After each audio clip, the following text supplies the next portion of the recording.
I'm just saying, what if it was one of your kids? What if you were looking at one of your kids flat on their back and you knew that there was no cure and they were going to be on the back or in a wheelchair or incapacitated for the rest of their life at age 27 and have their whole life ahead of them? They've got a great family. I could just ask you, wouldn't you want to switch in places? Would you do it? I would. I would rather do that than to see my kid go through it. Comparison has been the thief of all my joy. When I compare myself to you guys out playing catch with your kids, how good of a dad do you think I am? I'm a horrible dad. When I compare myself to another man walking down the street holding his wife's hand, I am a very miserable husband and a depressed husband. But when I do what I can do with what I have, we're maybe not just an inspiration to each other, allowing others to realize what they have in their lives and not take that for granted or put it by the wayside. When you focus on what you do have and not necessarily what you have lost, more comes to you in that process. Author of the book, Doing What Must Be Done, world record holder. The Wall Street Journal calls you one of the 10 most inspirational people in the world. And you have shared your message with some of the biggest brands in the world. In fact, you've been inducted into the National Speaker Hall of Fame. Chad Hymas, we are so honored to have you today. Take us back to that special day that is in your memory when you were 27 years old. Yeah, that's a life-altering, life-changing, and nearly life-ending day. I think kind of a cool thing about that day is prior to that, it's important to mention that I had married the gal that I dated in high school, and we had shared. We'd been married for 6 years to that point, and we had shared two little boys. Um, One was 3, and the younger one was 1. And I had started my dream of being a rancher and a farmer and using landscape development as a platform for that. So the reason why that is all important is I was at work on that Tuesday um, when I was 27. It was April 3rd, 2001, running about 212 people on landscape development crews. And I received a phone call from my wife telling me that the little boy, the younger one of the two, had just taken his first 2 steps, and she wanted me to hurry home to see him take those first 2 steps and also to teach him how to do his first layup. So basketball is kind of a big deal, and I have a 3 foot or had a 3 foot rim in the garage that was 3 feet off the cement floor and just a regular size rim, so I could teach him how to dunk at an early age, and that's the whole goal. And so I set things up in Salt Lake City and made my trek out to the ranch and made a decision to stop by the ranch first to feed the elk. So we raise elk on the ranch and wanted to get them fed so that I wouldn't have to go back out later on, and I could devote my time to Shondell and the boys that night. I hopped onto the tractor and I loaded up a bale of hay that weighs more than most vehicles and lifted that bale up 15 feet, and I saw a red light flashing on the dashboard of the tractor, and it was a warning light that my tractor was low. Uh, and I saw that, and I chose to ignore it. And I ignored it because I was in a hurry. That's the obvious reason. But the unobvious reason is I'd made that tractor work with low hydraulics before and never gotten caught. And I think that's one of the principles that I teach when I share messages abroad, is that just because we don't get caught doing something we know is wrong makes it right. And frankly, that's why I sit. I mean, I'm not sitting because I don't know right from wrong. That's not why I'm sitting. I'm not sitting because I'm a bad person per se, or that I'm negligent, or that I'm even ignorant, or that I'm stupid. I would never say that about anybody that has made a mistake. I'm sitting because I got away with something, and because I did that, it became a belief that I could do that. And I think that we are very guilty of that concept as adults and as young adults growing into maturity. And so I want people to be able to hear the warning signs and their intuition and what they know right from wrong. But that said, I ignored that warning sign. Bale of hay rolled over backwards, landed on my head, punched it through the steering wheel, and the shaft is what broke my neck, leaving me, kind of where I'm at today, in the confines of a wheelchair. I'm about 95% numb, so I don't have the use of my hands on both sides. I do move my arms, but at shoulders, so I can't feel my arms at all. 2 inches above the breast line, down on the toes. I was able to get my breathing back, so I have the use of my diaphragm but I'm not able to project very loud. And so that's what I was left with. So, All right, Chad. So you have such a message that is positive, and you've been able to utilize this tragic event in your life to really change a mindset and take it into a positive manner. I think a lesser person, and you probably going to correct me, but a lesser person would have fallen into the victim mindset here and allowed this to destroy them. What has helped you get around that hurdle? I can't tell you that I've gone around that hurdle. I've gone through that hurdle, and probably will continue to go through that hurdle on some level, whether it's minuscule or as big as I want it to be. I mean, I get to choose how big, how much I let that torment me. But there's no going around that. I don't believe there is. I don't.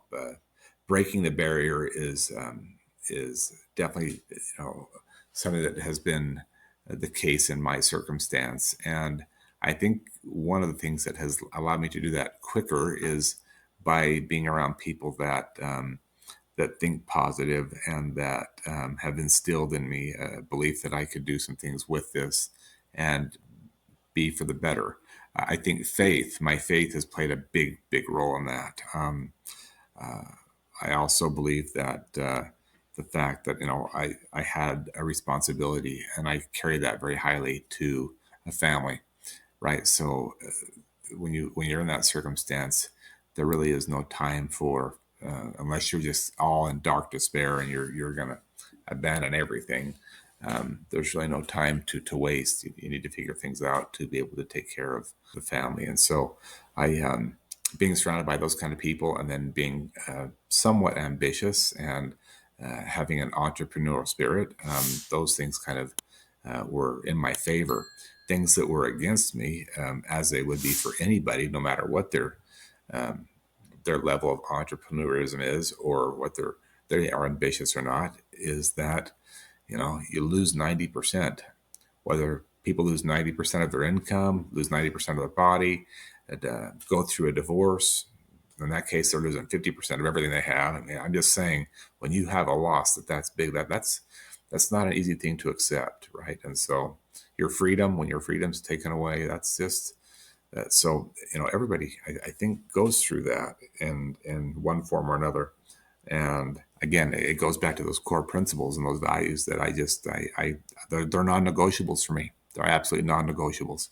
And so when you hold true to those value systems, I think that it puts you in a place of potential to be able to magnify and improve based on where you're at, rather than sink into some abyss or despair. So we know that from where you were that night to where you are today, you've accomplished some great things, and we'll get into that. But I want to go back to when you were first waking up from this tragic accident in the hospital. I want to go back to that emotional state. A lot of people like to kind of gloss over and talk about where they are now and the things that they're doing now, but there's I'm fascinated by the transition from that acceptance, probably first denial and then the bargaining and then the acceptance. But what were those first few days like for you as you realized that your life was now on a Well, the different first thing that trajectory? happened when I woke up was that my dad asked all the white coats to leave. Very first thing that happened. My dad's not against the doctors. He's very grateful for all the service they rendered to me. They fixed all the broken bones. A lot of good things there. One of the things that he did not want to have happen was for me to be given a prognosis where I would be a statistic based on research and science. So he asked if he could be the one to talk to me, um, and he just laid it on the table. I don't know if either one of you have children, nieces or nephews, but I'm just saying, what if it was one of your kids? I have children. I'm just saying, what if you were looking at one of your kids flat on their back and you knew that there was no cure and they were going to be on the back or in a wheelchair or incapacitated for the rest of their life at age 27, and they have their whole life ahead of them. They've got a great family, and it's just, I could just ask you, wouldn't you want to switch in places? Would you do it? I would. I'm not saying Yeah. that to bolster myself up. I'm just saying I would rather do that than to see my kid go through it. And Yeah. you know, no matter what the hell is ahead of me, I don't know that I would want to see my kid go through something like that. And my dad couldn't do that, and he wanted to, and it's very emotional for me to think about. So he did the next best thing. He came into the room and he just said, I've got some good news and I got some tough news, and I'm going to tell you right where you're at, and let's see what we can do to, you know, go through this. And so he told me the good news was that not that I was alive. That he said everybody breathes. He said that's average. I'm not here to talk about average. I never have taught you about average. I've always coached you to be a benchmarker, to be a leader. I've always coached you in basketball and taught you higher standards, higher values, and you know the core values of leadership and leading your siblings. As I was the oldest growing up, he said, I'm here to talk about that. So I don't want you to just breathe. Everybody does that. That's, you know, that's easy. I want you to breathe with intention. That means I want you to be grateful for every breath that you have. I want you to have passion for people. There's a bunch of people out in the waiting room that I can't let see you because you're going to be focused on what you've lost, and your attitude could affect your entire family. And there's a bunch of them that are out there, and I just can't let them in because I don't want them to be down in despair and leave this hospital being depressed. So I won't do that. He said, I'm not trying to punish you, so I'm just saying I'm not going to let other people be affected by this in a negative way. They're here to see you, and you have an opportunity to really help them benefit in their lives based on your attitude, because they're going to be looking at you thinking, man, you've gone through the worst thing. And in comparison to what they're going through, you're going through a lot more. And if you can have some sort of high standard for that and be somewhat positive, you could have a great impact on their lives. So he was trying to teach me that. So he taught me the value of breathing with intention. And I'm not just talking about the physical breath, but that's symbolically of having passion for people, purpose in what I do every day, and then perspective on the adversity that I would face moving forward. So he taught me that. And then the the other part of the good news was that the doctors, there's a scar on my neck right here. It's more prevalent today. It's goes down and then down on my ribs, down in here, and I broke all these bones. And the doctors went in and they fixed them all with titanium, and spent several hours in surgery. And the doctors had told my wife and my parents that my neck was stronger now than it ever was prior, and I would never break it again. That was pretty good news. And then my dad, you know, gave me the bad news. Maybe I'll just ask you guys that. What would you think the bad news would be? I'm putting you on the spot. Yeah. So Yeah. give me the bad news. What would the bad news be based on the obvious? Yeah, the obvious is, the physical bad news. You're, in a wheelchair, and that's So changed your. so let me caution that without so wheelchair's perspective. Wheelchair could be free, True. isn't it? I mean, I'm just saying the Absolutely. wheelchair is not a bad thing. The Right. wheelchair could be freedom if you look at it the right way. Yeah. Right. Wheelchairs, that just because you walked into your office and I rolled into mine doesn't make your way better than mine or my way better than yours. True. So Very true. let's go back to the beginning. What was the bad news? Pitch in, both of you. Maybe just change. How about Is change? change bad? Can be. Okay, It's I'll not take. always Yeah. bad. I'll accept that.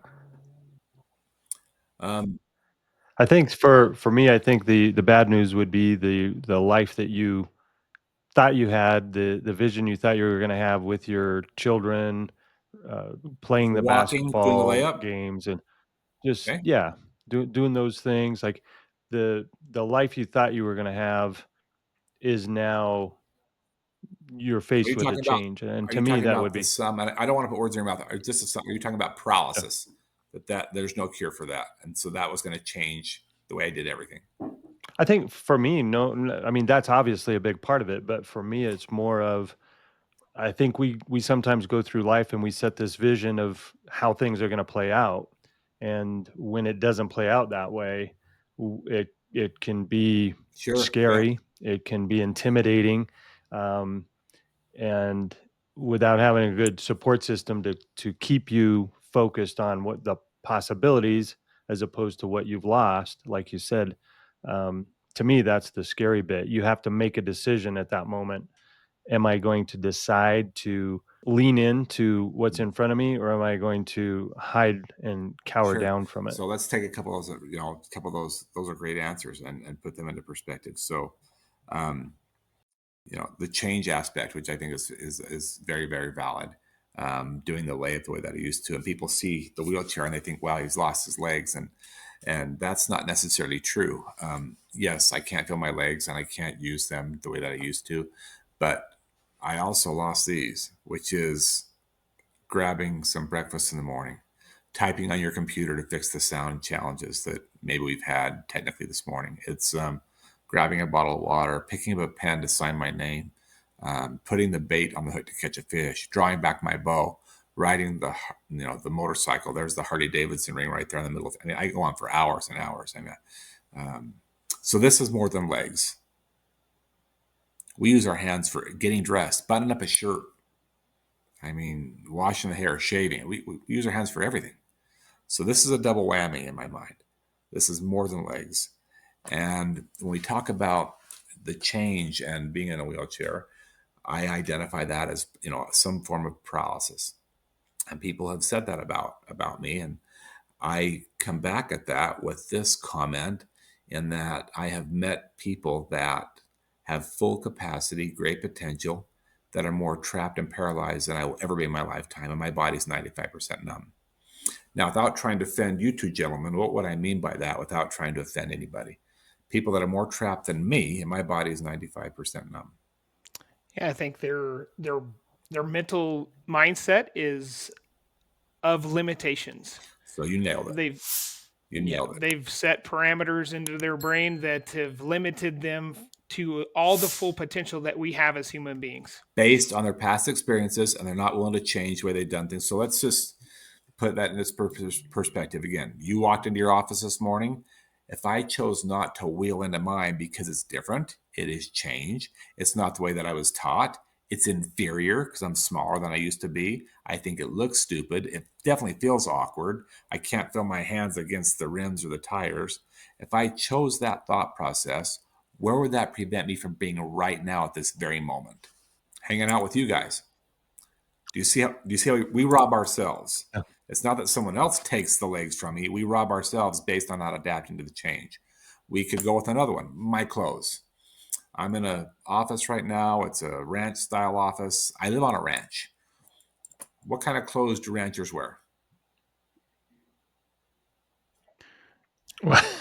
Well, Cowboy hats and jeans and yeah. So let's Boots. be a little more specific. So cowboy hat is there. That's still a naked cowboy hat. What kind of jeans? Oh, Wranglers. Thank you. That's what Button real up. men wear. I think you should both go buy a pair. Yep. What else? Maybe some Kind of shirts. like a flannel shirt. Yes, Flannel shirt. Oh, yeah, flannel, the denim. You're right. flannel button for up. sure. And boots. I can't wear those clothes anymore. The shirts are buttoned, but my hands don't. So that's why you see this button undone, and it's a fleece. And I've got on not one, not two, but 3 layers today because I like to keep the blood thin, and that keeps the body warm. My jeans are 2 sizes too big. They're 2 sizes too big. The tires, they have knobs on them so that I can push with the calluses on my hands. And my shoes are also 2 sizes too big, and they're slip-ons so that I can put them on with my wrist and with my teeth. I'm the only one known of that does that by myself with my level of circumstance. Now, I'm not saying that to be a braggart or to be arrogant. I am saying that because my dad wanted me to be different. I don't think that God made us to be like anybody else, so why do we keep trying? Comparison has been the thief of all my joy. When I compare myself to you guys out playing catch with your kids, how good of a dad do you think I am? I'm a horrible dad. Horrible. When I compare myself to another man walking down the street holding his wife's hand, I am a very miserable husband and a depressed husband. But when I do what I can do with what I have, we're maybe not just an inspiration to each other, but we are maybe allowing others to realize what they have in their lives and not take that for granted or put it by the wayside. And so when you focus on what you do have and not necessarily what you have lost, more comes to you in that process. So when you said that people are mentally, I think that that's exactly right. my diet and what I eat and how much I eat.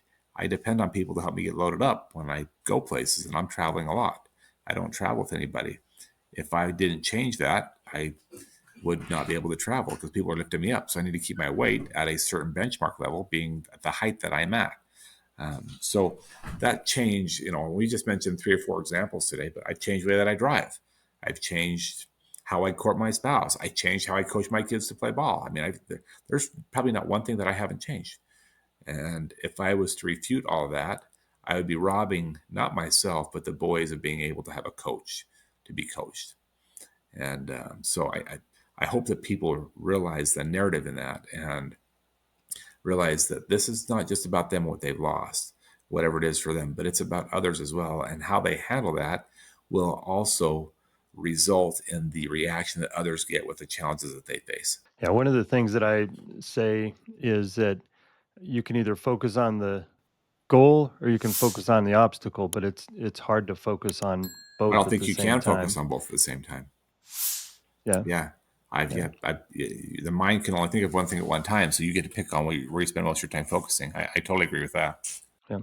And so a lot of people, to your point, accept those limitations and they focus on those limitations. And that, to answer your question, really brings us back to why they're more confined or limited in their capacity is because of the limitations that they've accepted. Chad, talk to us about your businesses. What type of businesses are you in, and how do those impact other people? Several. So, I do travel and I speak on leadership. I do a lot of safety.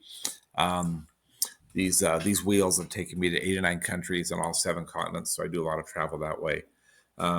We have the lodge where we do leadership retreats and do our mastermind groups there. We have our online courses, and then we have our one-on-one coaching program, and then we do a lot of team building activities for organizations out at the ranch as well. I think we can sleep up to 74 people at the ranch, and so they'll bring their executive teams out, and we'll do internal curriculum, and then go outside and do outdoor activities, whether involve hunting, fishing. We do a lot of bird hunting on the ranch, and then we'll do the ATV excursions as well. That's awesome. What is your main message? What's the message that you want to share to the world?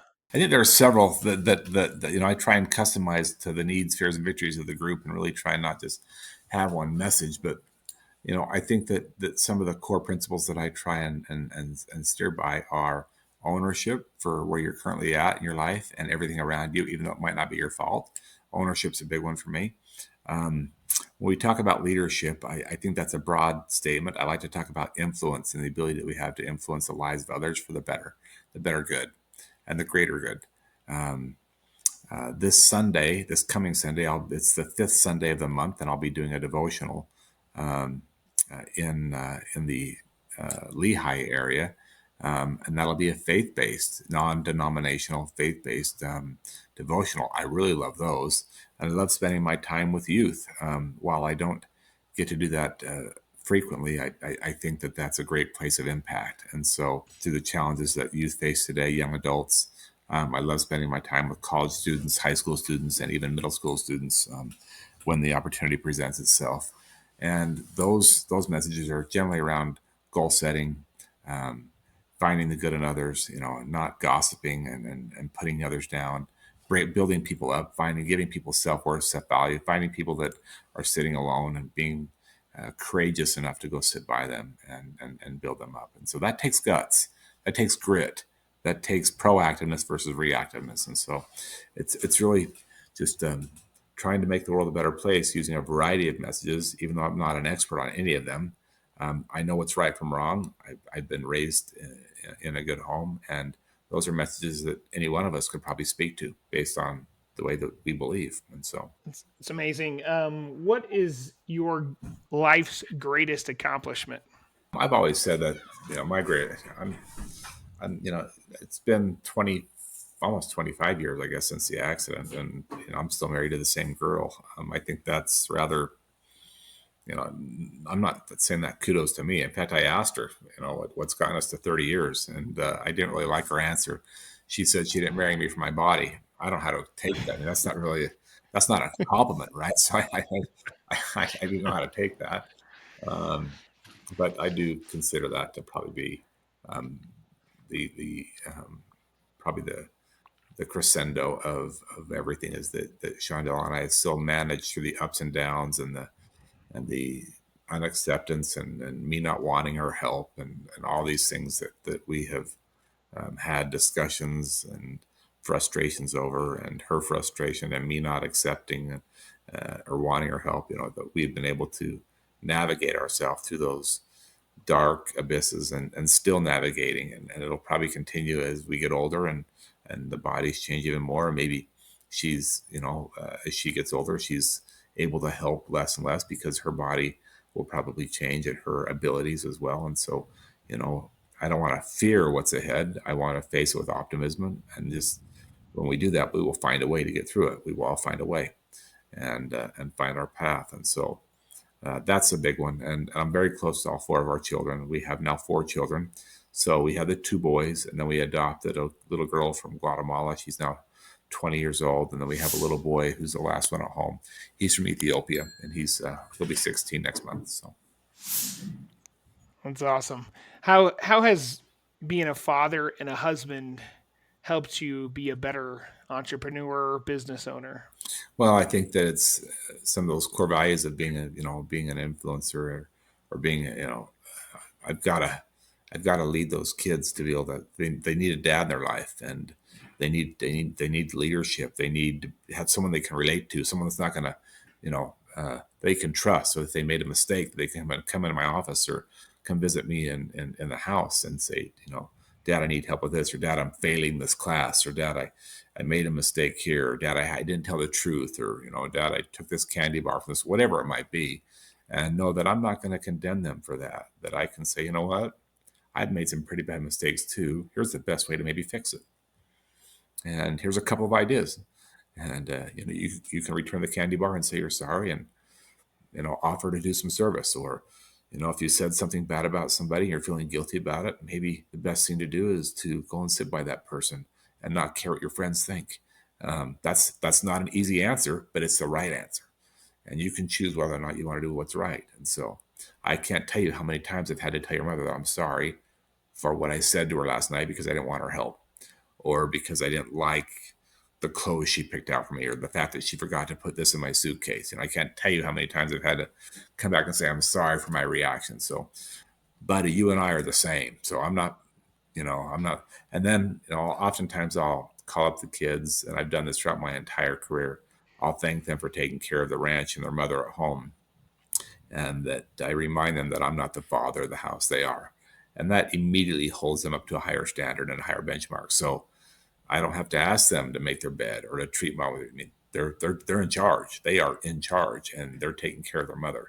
And I recognize that. And without even asking them to take care of their mother, which I don't want to do, or without even asking them to make sure they do the dishes, it's just done because they're held to that standard, right? So they're there to help her and be a help me for her without mom having to ask them to do it.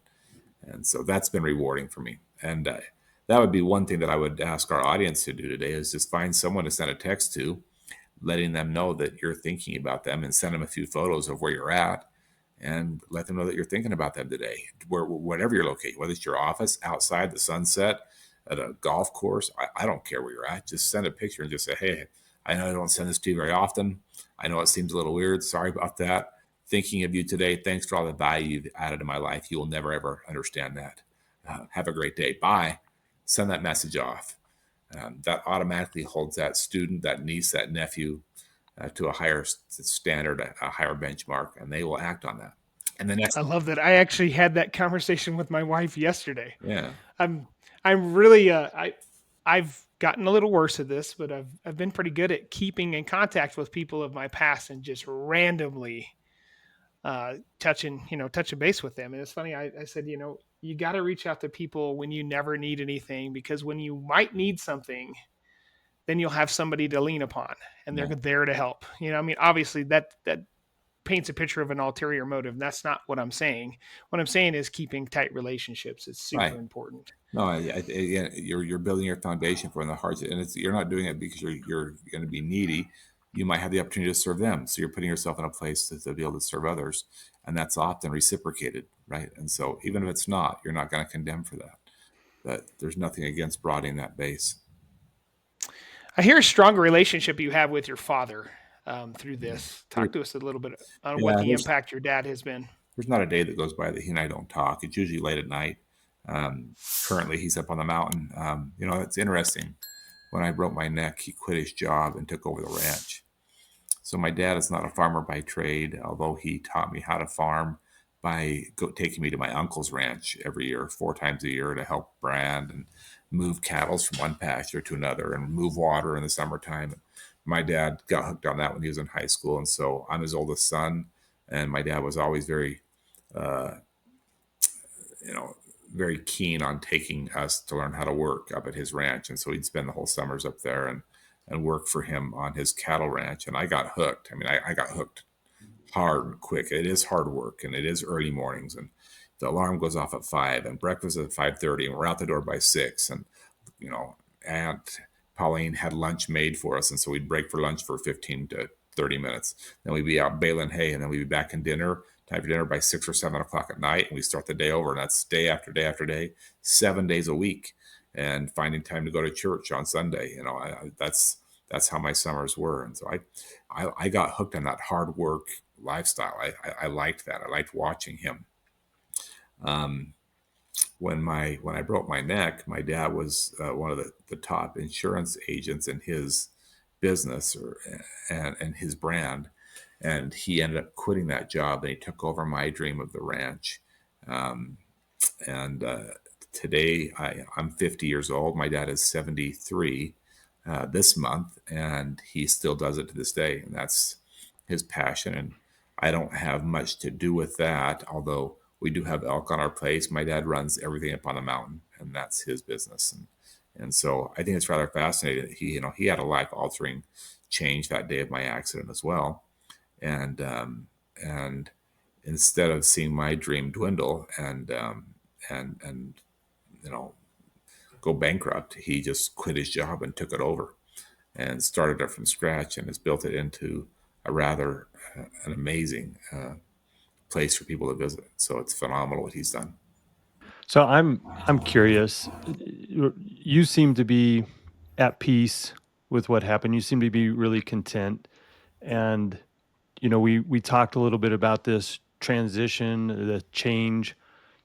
Was there a moment where you recognized or realized that what happened maybe happened for you instead of to you, and that you were able to use this opportunity to spread your gifts and communicate and share your message? Was there a time where it went from I'm battling just to be some state of normal, whatever that meant for you at that moment, from there's an opportunity here now where I'm actually making progress, where it's not just people see you now 25 years later and say, well, of course he's got it all figured out. Look at, he's got this big ranch and these businesses.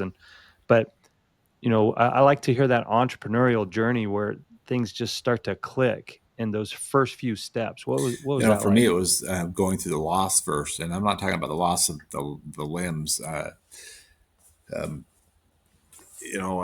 When things seem to be going well and you're on that journey and you start to make improvements and things are going really well, you know what happens next, right? The hole in the road appears, or the very. So Yep. for me, it was, I had a mentor who was also a quadriplegic right when I was first hurt, that I was introduced to, and he came to visit me in the hospital, and I got to become very good friends with him. Back in the days when we didn't have social media or Facebook, there was websites and there were cell phones, but that was about it. And I followed him. I was impressed by him, for the very reason that we're talking today. I liked his attitude. I liked his inspiration. His name was Art Berg, and Art had broken his neck on his way to a church house to get married. So that wedding was postponed for 18 months. I mean, think about that for a second. So he got married to the same girl, and my dad had heard Art speak at one of his insurance events a few months before I broke my neck. So my dad introduced me to Art while I was in the hospital. Art came to see me. brought me some of his books and some of his VHS tapes, and that's how long ago this was, long before Netflix and DVDs came out. But I got hooked, and I was really impressed with everything that Art was teaching me. And Art was this was 2002. That was the first year the Baltimore Ravens won the Super Bowl, and it was Ray Lewis's first year. And Art was also a leadership and consultant for the Baltimore Ravens. In his wheelchair, he was a quad due to that accident on his way to get married. So Art invited Shondell and I to go to Hawaii to the Pro Bowl to watch Ray Lewis play. And he was also going to talk to the team before they entered the field. And I got pictures of all that. It was absolutely unreal.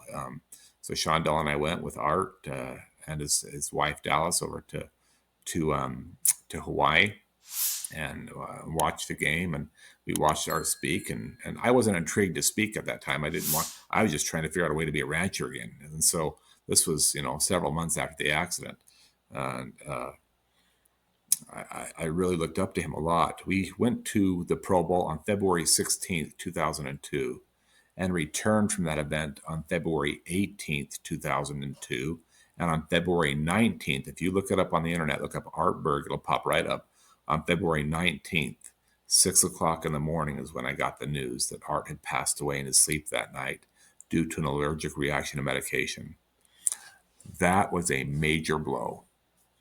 That was a major hit because I was being led by and had someone I could fall to and call anytime I wanted to. And I was, just couldn't figure out whether that was, how to be a husband again, or how can I drive, or how can I, go out and still run my landscape business, or, do you have any thoughts for me, Art, here? It wasn't the speaking thing. And so I went out on the ranch road. There's nobody that drives on these roads out here. It's just kind of out in the middle of nowhere, but they're made of asphalt. And I went out in my wheelchair, and I was pleading to anybody that would listen to me by myself in the air. You can call it God, you can call it nature. I don't care what you call it. I don't think he cares as long as you call. And I was just calling upon God and saying that this is not right. It's not fair. And the thought came to me, I wonder if I could be a farmer, but not in the way that I thought, and fill a void that the world is now going to go through because that man is no longer here. And once that thought came to my mind, I wheeled back into the office and I got on the internet, the computer, and I jumped in. When I say I jumped in, I mean, I symbolically jumped in with both feet, and I've been hard at it ever since. That's what happened. That's amazing. So trying to carry on a legacy that he left behind. He's now been gone for, 2002. So he's been gone for over 20 years. 22 years he's been gone. So I know you mentioned you leaned in to this. I know that you have, I don't know if you did this to set an example for inspiration or what, but I know that you did something pretty amazing in 2003. And I don't know if you want to share that with us and talk a little bit about that. You're talking about the marathon. So back to this, that's a good segue because Art is the one that set the first world record. Art pushed his chair from Salt Lake to St. George. When Art died, I wanted to see if I could beat his record and honor him that way. So I trained for 18 months. I used his chair. His wife let me use his chair. I mean, that's the chair that I used for the marathon. It was unreal.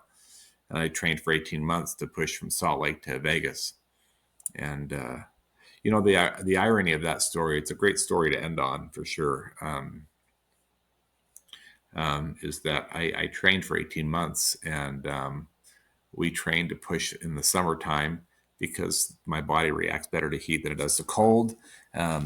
Left Temple Square at 4 o'clock in the morning, and there were thousands of people there to send me off. Kind of like maybe today people are watching and listening to this, and maybe they feel inspired, or maybe they feel like they can overcome some challenges they're facing. But a couple of days from now, they might not be watching this, and they're going to find themselves in maybe a darker place, or maybe more by themselves. I mean, the first 2 days of that marathon, I had people with me all around me, thousands of people. People were out on bikes and 10 speeds and running and walking and cheering me on. And we were going through the city. But 2 days later, we were outside the city in the rural areas, and people came to be fewer and fewer, right? To where it was just me and my family.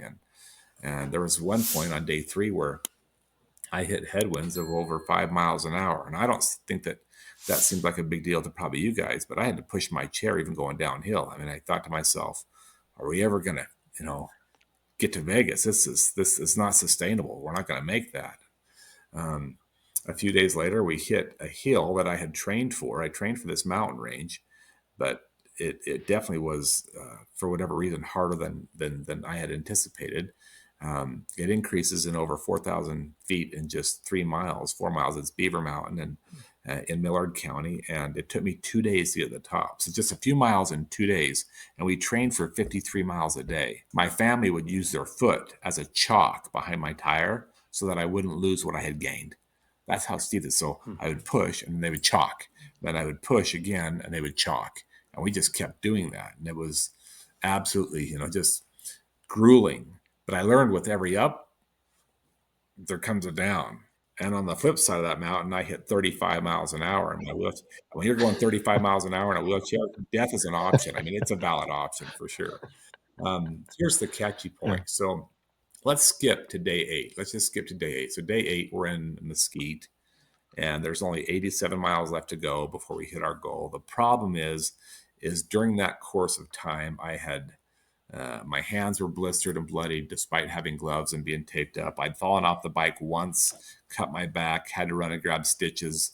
Um, I didn't feel the pain of that at all because the body is numb, but it definitely took its toll. The loss of blood, tired, having some medication to keep it from getting infected. The heat was a killer. We had to change the marathon from a day marathon to a night marathon. We had a full police entourage, so a cop car in front or a highway patrolman in front, a highway patrolman in the back, then the motorcaders right in between. So there was a motor home and a couple of cars of flashing lights behind us, and we would race at night. It was still 122 degrees asphalt temperature, and so that's but easier to cool me off than to get warm. So they would just douse me with water and just dump buckets and buckets of water on me to keep me cool.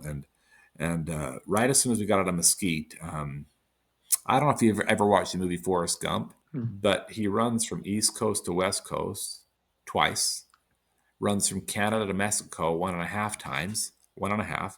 And in that halfway point, he just stops in the middle of the road, just stops. And he says just a couple of words. He says, I think I'll go home now. And he turns around and he decides to go home. That's exactly what I did right outside of Mesquite. So I hadn't gotten to the Mirage, but I stopped somewhere 3 or 4 in the morning, and I just sat there. Bus stopped, highway patrolman stopped, I stopped. My dad came out of the motorhome, walked up to me and says, is everything all right? And I said, yeah, I'm tired, and I'm not tired to just go get some rest. I mean, I'm ready to go home. I mean, who would fault me, really? I've gone farther than we thought. I beat Art's record. We're good. I can't push anymore. And he said, no problem, son. I got you covered. I'm going to pick you up and carry you back to the motorhome. And before we take you back to the bed, let's sit on the couch and check out your bandages, have some Gatorade. And if you don't mind, I'd like to talk to you for a minute. That was it. So he picked me up and carried me back and carried me up the steps to the motorhome and set me on the couch. And people were sleeping in the bedrooms and stuff. It was nighttime. And my dad sat there with me, and the bus driver was there. And he said this. He said, so you're ready to go home? And I said, yes, sir. I'd like to go home. He said, okay, no problem. We'll turn this sucker around and we'll get on the other side of the road and we'll head back home. But before we do that, let me just ask you a question. He said, how have you been measuring your success? I said, I don't understand. He said, how have you been measuring your progress to get to Vegas? I said, well, I mean, you can see Las Vegas. It's right there in the sky. You can see all the lights and it's there. I guess I've been looking at that. He said, no. How have you been measuring it when you couldn't see Las Vegas? So the entire journey to get to where you're at now, how do you measure? And that was easy. I just said, well, if you want to measure metrically, I'm not trying to think this through too hard, but I've been counting the green mile markers. So I know right where I'm at. I know what I have left. I've got 87 miles left. I know right where I'm at. He said, I've noticed that. And the mile markers aren't coming as fast as they were coming before. It is getting harder. It's getting tougher. He said, I don't know that the mile markers is a great way to measure. He said, if you want to do it metrically, why don't, if you're willing, go back out one last time, but you don't have to. I'm just giving you an idea. And instead of measuring the mile markers, which aren't coming now very, very quickly, why don't you count the yellow stripes in the middle of the road? And that's when he taught me about the power of incrementalism. So somewhat reluctantly, I went back out and I started to give it a shot. On that night, I pushed a little over a couple thousand stripes. Went back out the next night after having some good rest, pushed over 9,000 stripes. On that last night, we pushed 10,000 plus stripes, almost 11,000, and we hit Apex Junction. Apex Junction is 17 miles away from Vegas, and the Mirage is all downhill from there.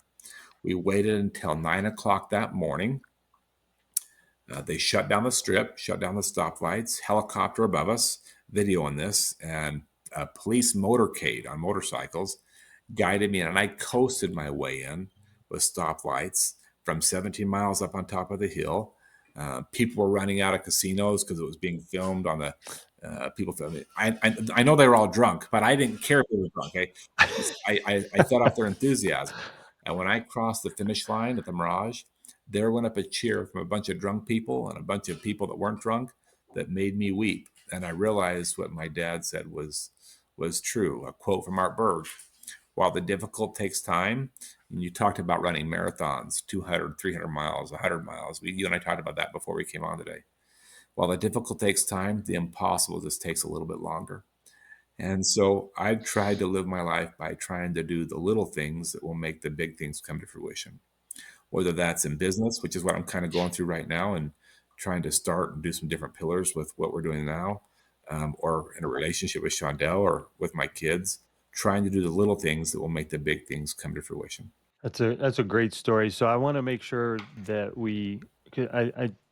it sounds like as you told the story, you told some of the highlights and some of the details, but I want to make sure that we don't miss something, because you said marathon a few times, and I know some of the people that know me well know that, in the running world, marathon is This is an 26 miles. this is an And ultra marathon. I want to make sure we really hit. So how far did you 513, actually 513 go? miles. 513 miles. Incredible. Yeah, it took 11 days. 11 days. Chad, thank you so much for your story. And, spending time with us today is amazing. But thank you for sharing it with others, and getting your story out there is fantastic. You have such a cool perspective on life, this blessing that we've all been given, life. Yeah. And I really appreciate your time today. Where can people find or connect with you? If they just Google my name, Chad Hymas, Hymas is the last name, Chad Hymas, it'll pop up. Yeah. So it'd be a good way to reach out that way. Fantastic. Tony, any last words? No, I've just really enjoyed our time together. So I appreciate you being here, appreciate your presence, and appreciate your attitude and your message as you share it with people across the pleasure. globe. Thanks so much for hosting me today, guys. Appreciate it. Thanks, Chad. Thanks. Thanks for listening. We'll be back next time to cut through the noise of what it really takes to be a successful entrepreneur. If today's episode hit home, share it with a friend. And be sure to subscribe so you don't miss the next one.